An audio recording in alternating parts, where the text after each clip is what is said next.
Mas eu quero começar lembrando que todos vocês têm que trabalhar muito, nós, aliás, temos que trabalhar muito para continuar mantendo os luxos de Lula e Janja em suas viagens internacionais e também nos eventos, porque trago novidades bombásticas sobre a COP30. Mas vamos falar sobre essa viagem que o Lula fez à Alemanha, falou um monte de groselhas e ainda gastou muito dinheiro. Cláudio Humberto traz a informação de que Lula gasta 812 mil em hotel de luxo na Alemanha, porque eles não podem ficar na embaixada, eles têm que ficar num hotel de luxo. Então, para poucas horas em solo alemão, foram gastos R$ 812.548,59 só com a hospedagem. Só com a hospedagem. Nessa conta, além dos 812 mil, o petista alugou uma sala de apoio no hotel, que pela matéria não serviu para nada, mas custou 17 mil para o pagador de impostos no Brasil. O hotel ainda oferece serviços de luxo, como fim de semana real, com café da manhã e passeio pelos jardins deste lugar alemão que não irei pronunciar.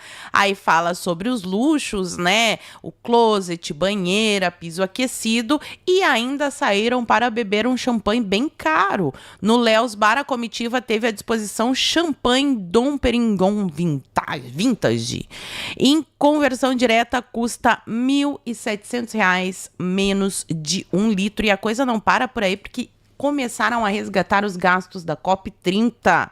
E o governo Lula gastou 350 milhões de reais só com o aluguel dos cruzeiros. Lembram que eu falei bastante na época sobre o aluguel desses cruzeiros, porque não tinha infraestrutura?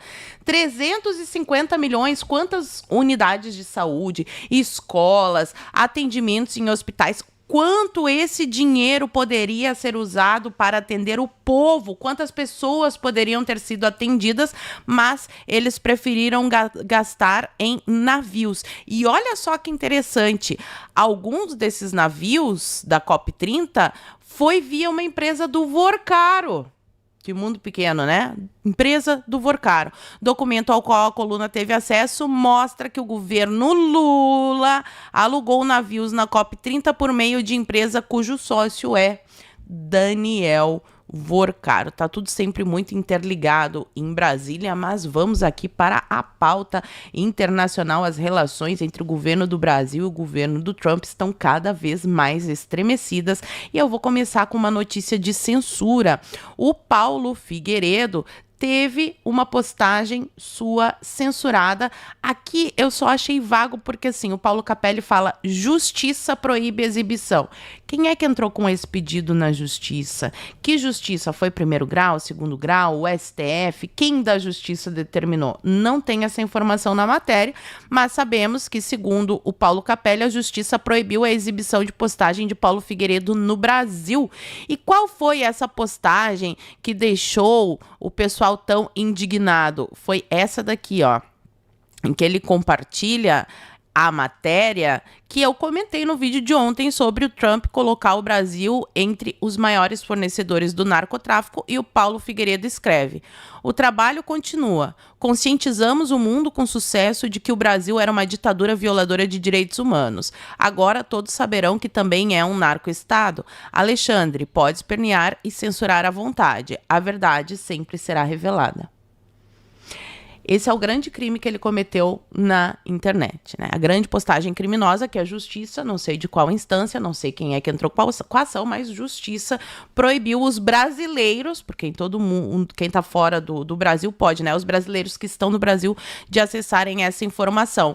E saiu no Washington Post essa matéria que atinge diretamente o narcoestado brasileiro, aí representado pelo PCC.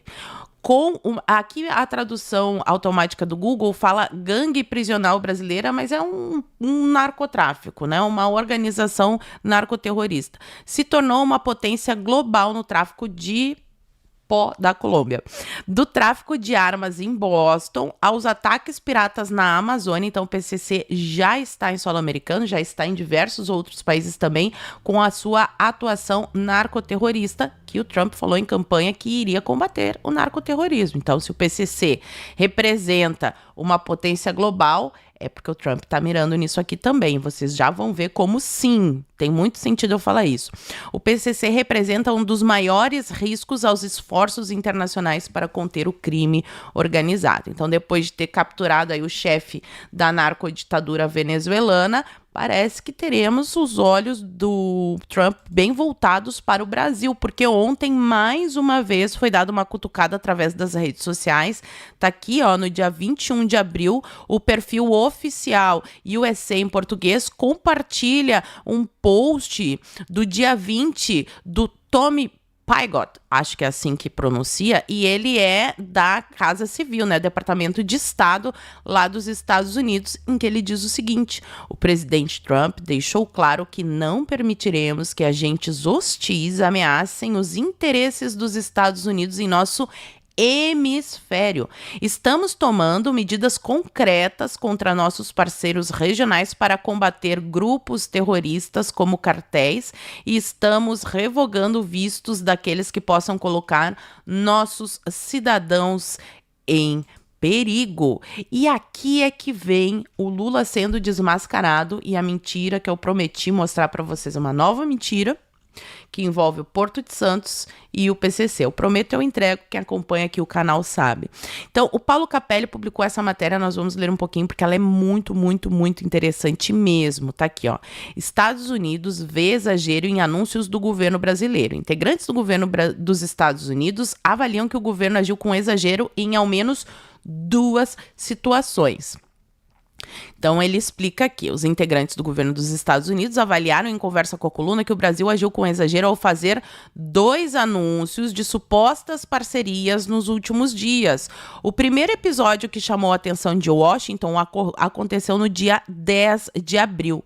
Na ocasião, representantes dos Estados Unidos se reuniram com o ministro da Fazenda, Dário Durigan, o chefe da Polícia Federal, o seu André Rodrigues, e o secretário especial da Receita Federal, Robinson Barreirinhas, para debater a expansão da fiscalização no Porto de Santos. Então, o governo dos Estados Unidos se reuniu com o governo, representantes ali do governo brasileiro, porque os americanos estão de olho no Porto de Santos, tanto que querem uma expansão da fiscalização, e caso você ainda não saiba o motivo, eu já vou te contar tintim por tintim. Então, essa expansão da fiscalização iniciada em março deste ano. Na reunião, os Estados Unidos discutiram uma carta de intenções que não chegou a ser assinada. Então, nessa reunião, foi discutida uma carta de intenções, mas não foi assinada.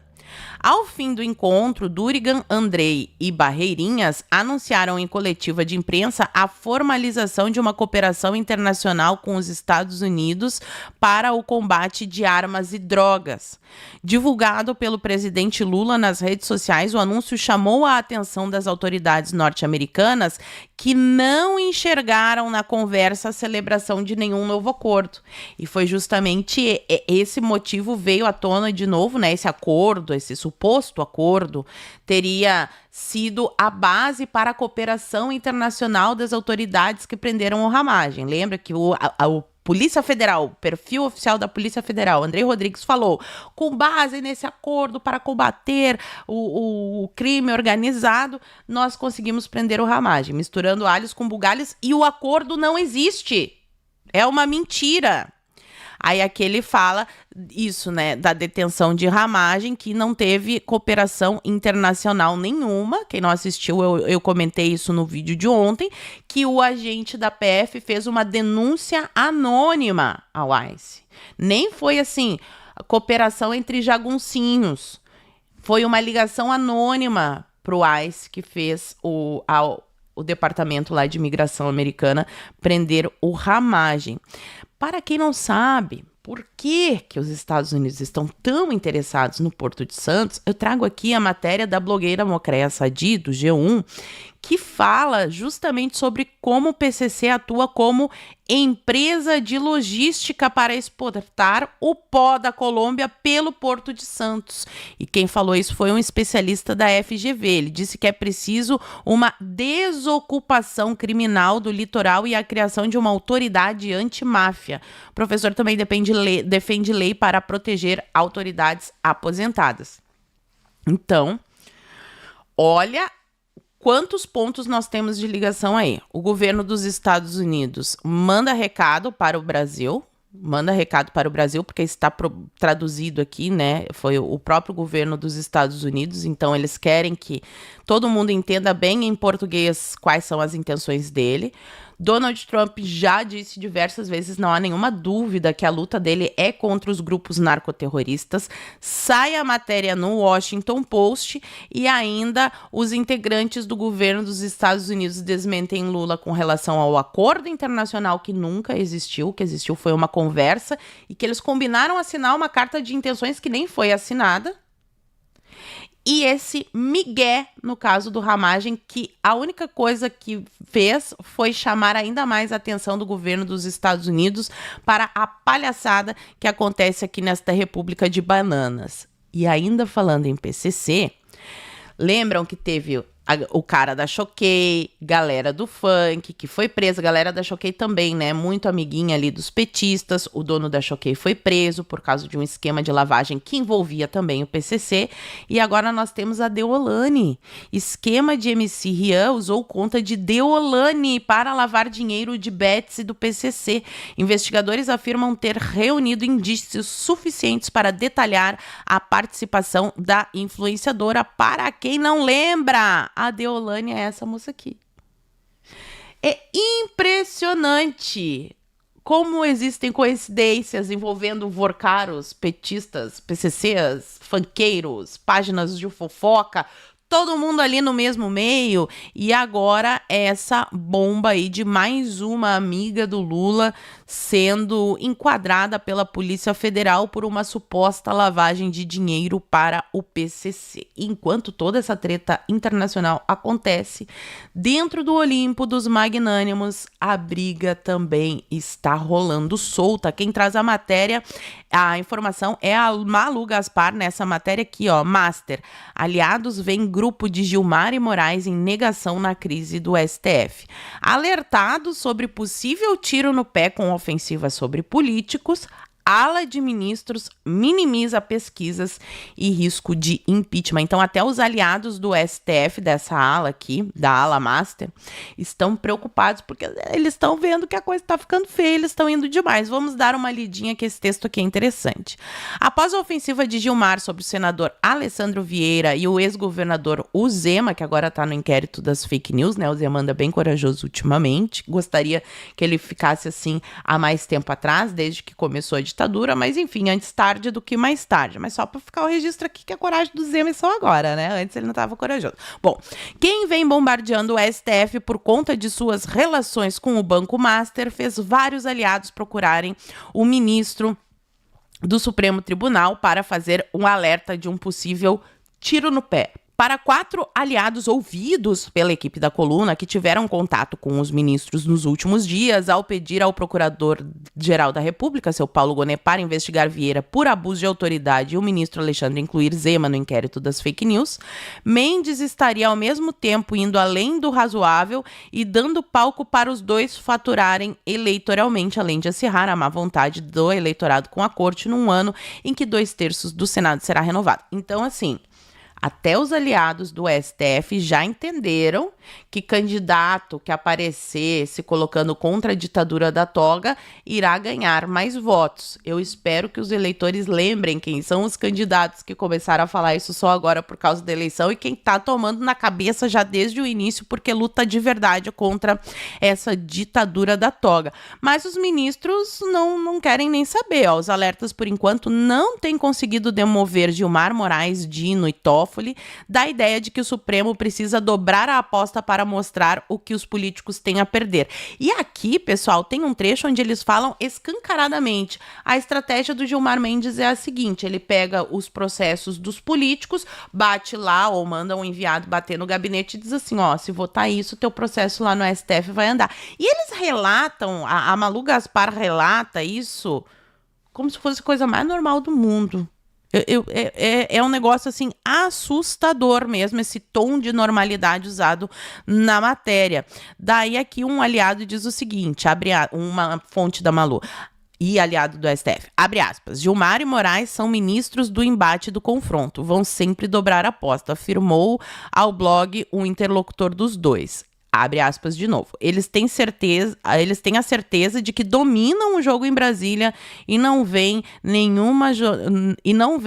se veem numa jornada suicida. Muito ao contrário, fecha aspas. Então, eles apostam principalmente na última manobra do Gilmar Mendes, que aumentou o número de votos para que seja aprovado aí o andamento de um processo de impeachment contra ministros. Eles também acham que não teremos um Senado assim tão disposto a promover o impeachment de ministros, porque infelizmente vai ter muitos daqueles senadores de direita que vão se eleger dizendo, isso vou lutar contra o sistema, aí chega lá e senta no colinho porque tá cheio de processo no STF, mas a coisa tá tão feia, mas tão feia, que até a Paquita do Satanás admite. Vamos ouvir Daniela Lima.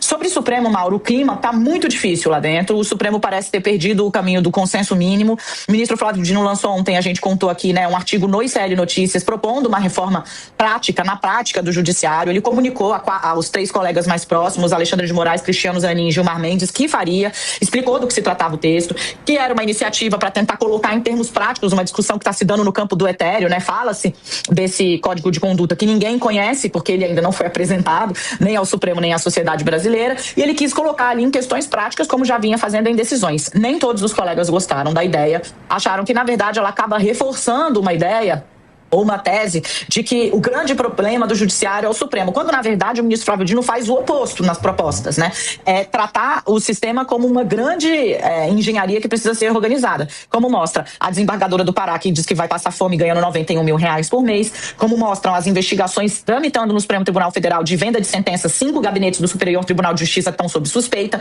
Essa investigação nasce do assassinato, eu vou repetir, a investigação sobre venda de sentenças no STJ nasce do assassinato de um advogado que ligava quem queria comprar a decisão com quem queria vender a decisão. Acabou morto, foram investigar o homicídio, encontraram o celular dele e aí, tribunais estaduais, como o Tribunal de Justiça de São Paulo e da Bahia, tribunais regionais federais passaram a ser investigados e o Superior Tribunal de Justiça também. Esse é um problema que existe, uma investigação que está em andamento e o Brasil vem se perdendo aí em questões que eu reputo muito saudáveis de serem discutidas.